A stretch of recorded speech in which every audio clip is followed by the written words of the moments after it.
Long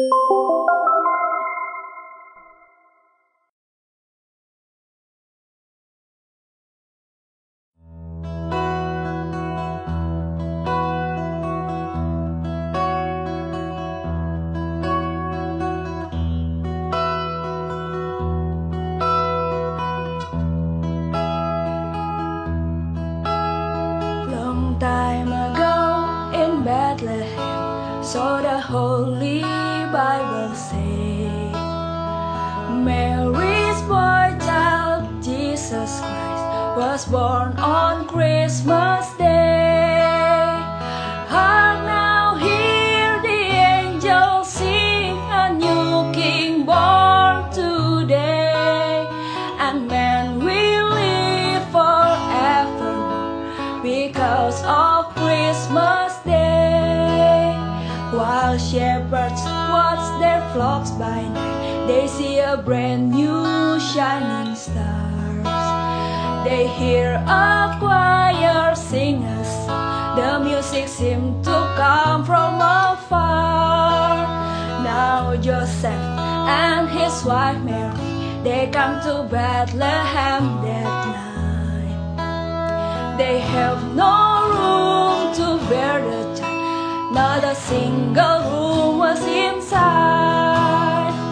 Hark now, hear the angels sing, a new King born today, and man will live forever because of Christmas Day.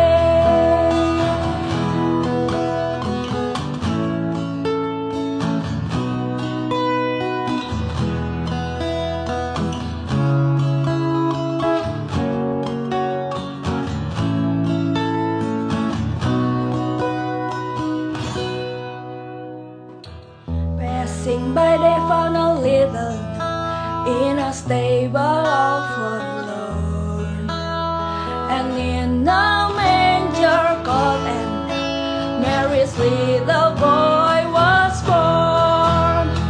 Hark now, hear the angels sing, a new King born today, and man will live forever because of Christmas Day. Trumpets sound and angels sing, listen to what they say, and man will live forevermore because of Christmas Day. This Christmas Day.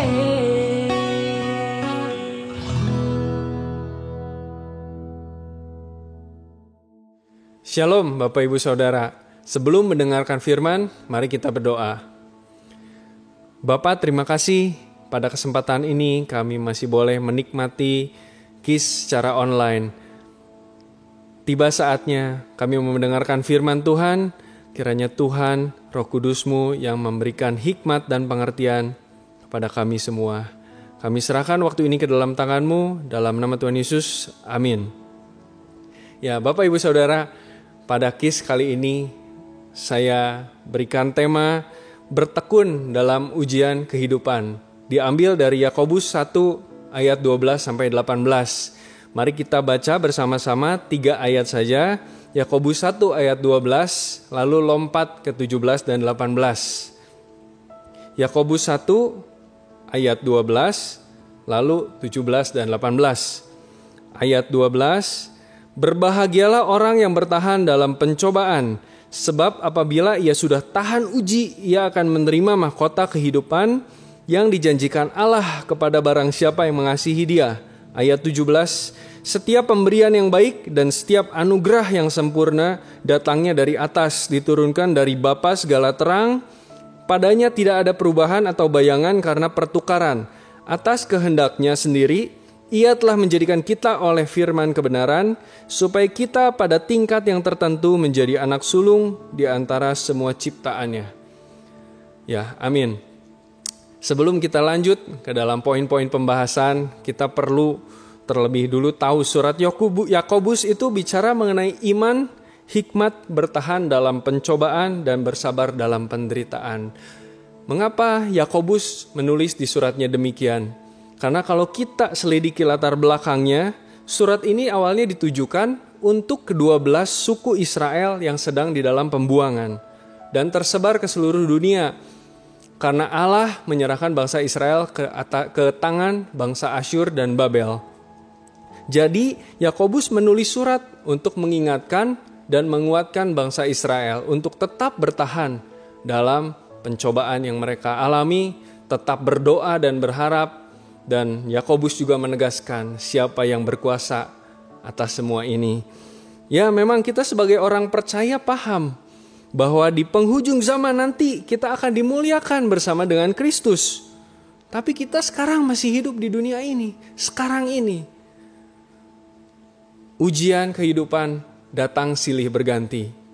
Bagaimana menyikapi ujian-ujian ini? Itu yang sering menjadi pertanyaan kita bersama. Kita lihat dari ayat yang sudah kita baca. Yang pertama saya mau tekankan di sini ada ujian dan pencobaan. Jadi orang percaya akan menghadapi ujian dan pencobaan ini. Firman Tuhan berkata, ada kebahagiaan dalam pencobaan. Secara manusia, secara daging, kita pasti akan berkata, mana mungkin ada kebahagiaan di dalam pencobaan. Pencobaan identik dengan kesukaran dan masalah.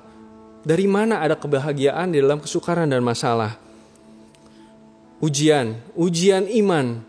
Kalau kita lihat kata ujian ini diambil dari bahasa Yunani, dokimion. Itu menunjuk pada sebuah tes atau ujian yang bersifat positif, yang bertujuan untuk memurnikan iman seseorang. Kalau kita lihat di 1 Petrus 1 ayat 7, di sana dikatakan maksud semuanya itu ialah untuk membuktikan kemurnian imanmu yang jauh lebih tinggi nilainya daripada emas yang fana, yang diuji kemurniannya dengan api, sehingga kamu memperoleh puji-pujian dan kemuliaan dan kehormatan pada hari Yesus Kristus menyatakan dirinya. Pada akhir zaman, kita sudah tahu kita akan dimuliakan bersama dengan Kristus. Tetapi kita sekarang ini sedang berproses. Dan digambarkan dari dalam 1 Petrus 1 ayat 7 barusan itu seperti emas. Kalau emas murni, semakin digosok ia akan semakin berkilau.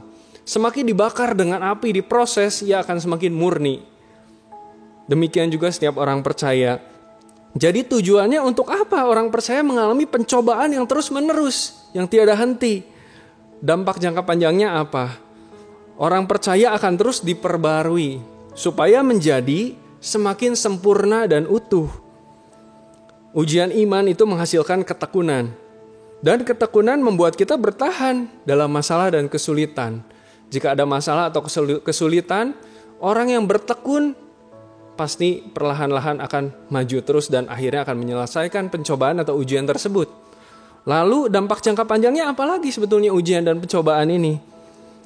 Kita semakin dibentuk mengarah kepada keserupaan dengan Kristus yang memang sempurna karena Dia Allah. Lalu kita semakin dewasa dalam iman. Oke, baik, itu jangka panjangnya. Tapi untuk sekarang bagaimana? Dampak langsung atau jangka pendek dalam kehidupan sekarang. Ketika kita menghadapi ujian dan cobaan yang diizinkan oleh Tuhan, kita akan going to next level. Kita akan maju ke tingkat atau ke tahap berikutnya. Dan ingat, siap-siap untuk ujian lagi di level berikutnya. Nah, jadi siapa dari kita yang tidak ingin naik tingkat atau naik tahap dalam kehidupan ini? Mungkin dalam studi, dalam pekerjaan, dalam karir, dalam keluarga, dalam pribadi kita masing-masing. Semua ingin naik tingkat dan terus berkembang. Tapi ketika kita naik tingkat, artinya itu kita semakin dipercaya oleh Tuhan kita. Kita akan dipercayakan lebih. Kebanyakan orang maunya naik tingkat, ambil keuntungan atau privilege khususnya, tapi tidak mau ambil tanggung jawab dan bayar harganya. Nah, itu yang mungkin harus kita pikirkan bersama, menjadi refleksi setiap kita. Ada ujian pencobaan dan apa tujuannya? Kita sudah tahu. Di Yakobus 1 ayat 12 tadi dikatakan, berbahagialah orang yang bertahan dalam pencobaan, sebab apabila ia sudah tahan uji, ia akan menerima mahkota kehidupan yang dijanjikan Allah kepada barang siapa yang mengasihi Dia. Di sini ada kata tahan uji. Yang poin kedua ini, tahan uji. Ya, Bapak Ibu, sebelumnya kita perhatikan dulu di ayat 12 barusan, dikatakan di situ kita lihat mahkota kehidupan itu diberikan kepada siapa? Apakah syarat mahkota diberikan kepada setiap yang mengasihi Dia saja? Nah, untuk lebih jelasnya kita bisa lihat perikop sebelumnya. Di ayat 2, kalau kita lihat, di situ dikatakan saudara-saudaraku. Jadi Yakobus itu menulis surat kepada bangsa Israel yang tercerai-berai saat itu. Jadi ditujukan kepada bangsa Israel dalam pembuangan. Kepada orang-orang Israel yang beriman. Di ayat 3 kita lihat di situ dituliskan bahwa ujian terhadap imanmu itu menghasilkan ketekunan. Di situ ada kata imanmu. Jadi ini ujian kepada bangsa Israel, tapi ujian terhadap iman, ujian iman. Jelas syarat utamanya yang menerima mahkota kehidupan itu adalah harus beriman di dalam Tuhan Yesus Kristus. Dan setelah itu apakah kita mengasihi Dia dengan sungguh? Itu yang menjadi tugas kita. Karena tidak ada seorang pun yang dapat mengasihi Dia kalau Allah sebelumnya tidak melayakkan Dia dahulu. Jika tidak melalui karya penebusan Kristus, kita tidak akan layak mau bagaimanapun caranya. Jadi bagi mereka yang lulus dalam level-level pencobaan, mereka akan menerima mahkota kehidupan. Tapi harus terbukti dulu tahan uji. Tahan uji itu artinya apa? Tahan dalam pencobaan, tahan dalam ujian.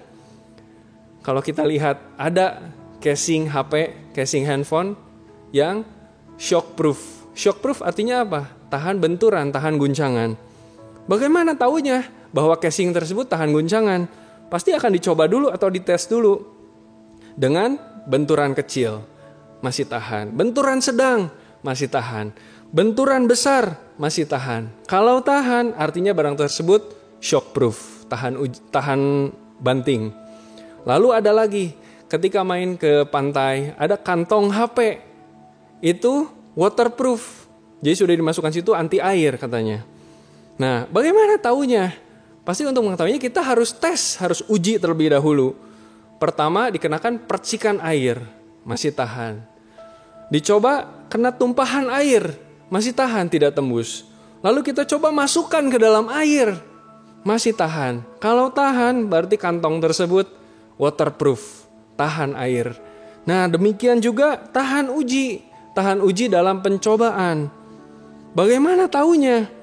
Ya harus dites dulu sama seperti yang tadi ya. Kita coba dengan cobaan-cobaan yang kecil. Dengan pencobaan sedang, lalu dengan pencobaan besar. Kalau tahan, barulah terbukti orang tersebut tahan uji.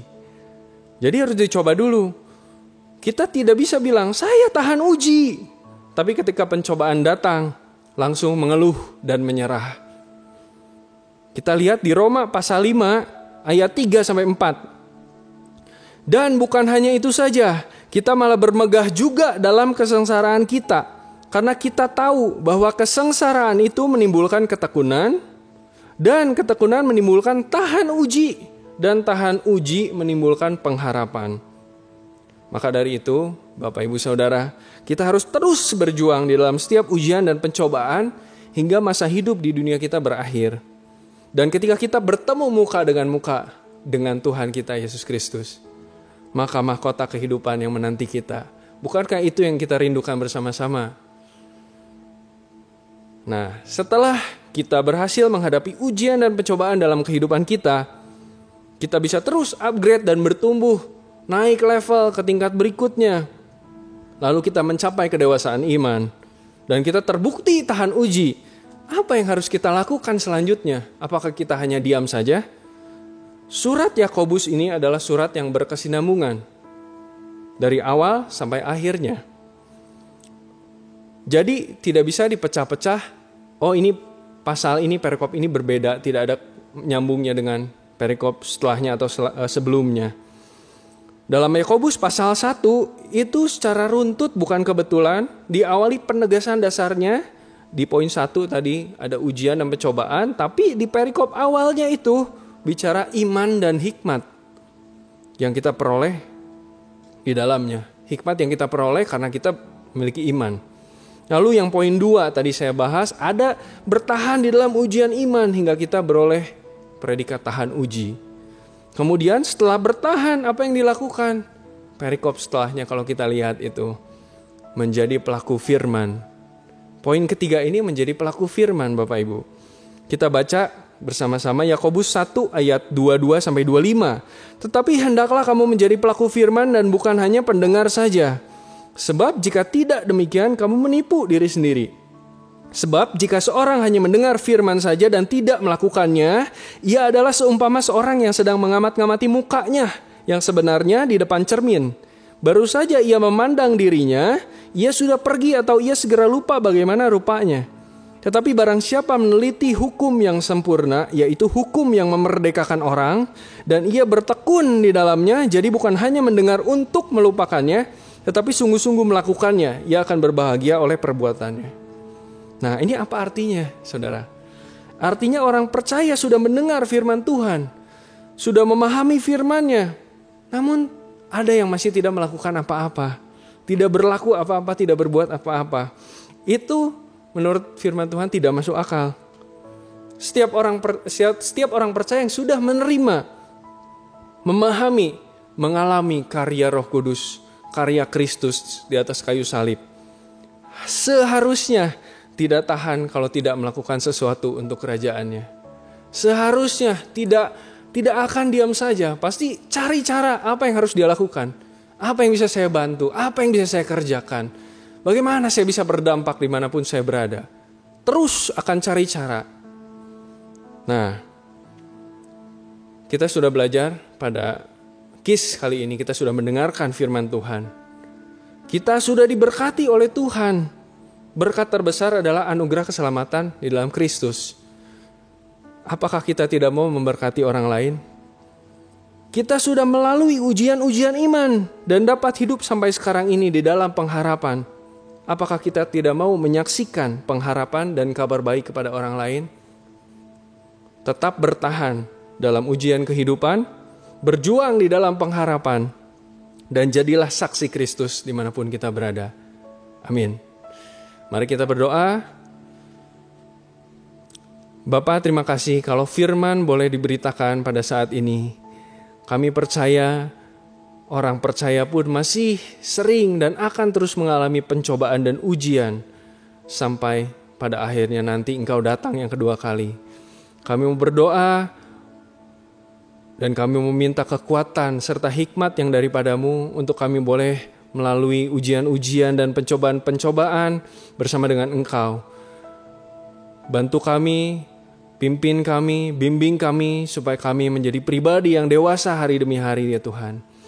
Dan setelah kami dewasa, kami mau berdampak, kami mau berbuat, bukan hanya jadi pendengar saja, tetapi mau menjadi pelaku firman, supaya nama-Mu yang semakin dibesarkan di dunia ini ya Tuhan. Kami mau serahkan dari sekarang sampai ke depannya hanya ke dalam tangan-Mu. Dalam nama Tuhan Yesus kami berdoa, amin.